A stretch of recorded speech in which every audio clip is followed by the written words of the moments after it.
Welcome to the Wakefield Doctrine, the theory of Clark, Scotts, and Rogers. This is a 24,000 word plus video post Thursday.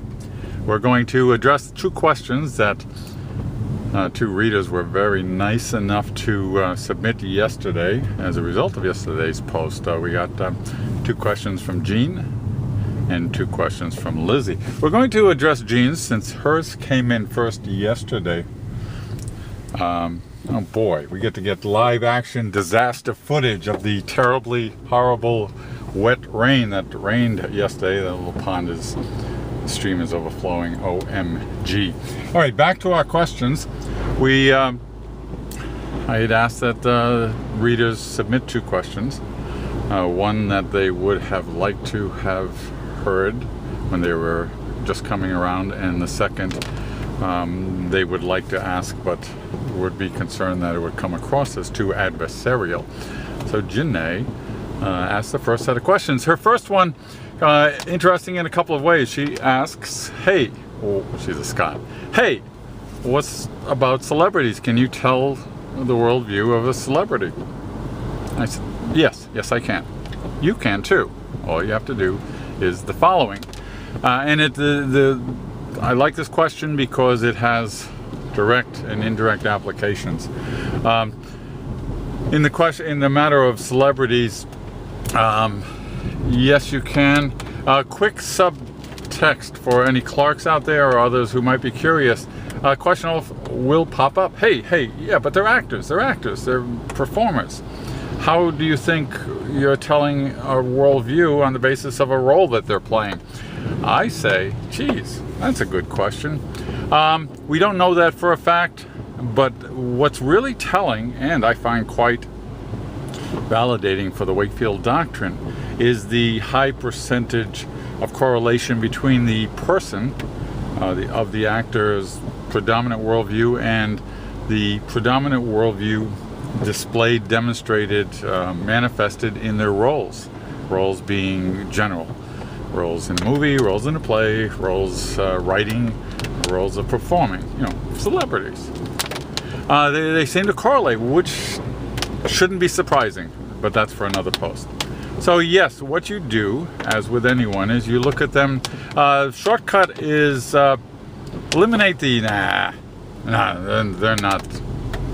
they're not a Clark, a Scott, or a Roger. That makes it easier.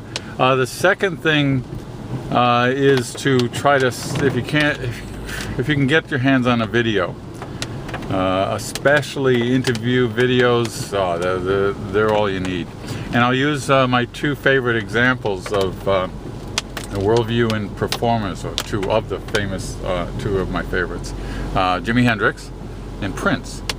On the surface of their act, when you watch them, most of us will go straight for Scott. Damn, look at that. Not shy there, are they? And yet, go look up an interview with, there's one Hendrix interview with Dick Cavett. There's a couple of interviews you can find of Prince being interviewed in the real world off stage. Tell me that they're not Clarks. They are. So, that's the answer to that question of celebrities. And it applies to your friends and relatives. Watch them. The whole point of this thing, how are they appearing to relate themselves to the world around them, their relationship? Second question from Janae is the question of, hey, suppose I don't want to be adversarial. This is from Ginny's second question. And then she went on to use exclamation points in capital letters, which is appropriately amusing from a Scot.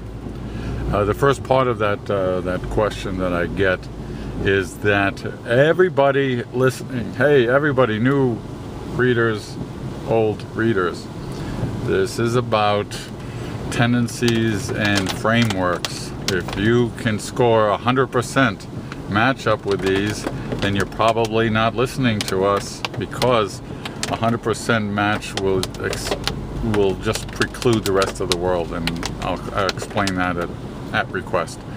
So The answer to Jenne's question is that no, maybe you don't like to be pushy and adversarial. Yeah, right.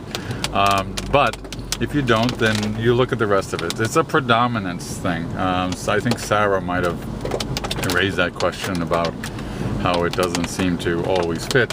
We're talking predominant worldview, means the reality you live in.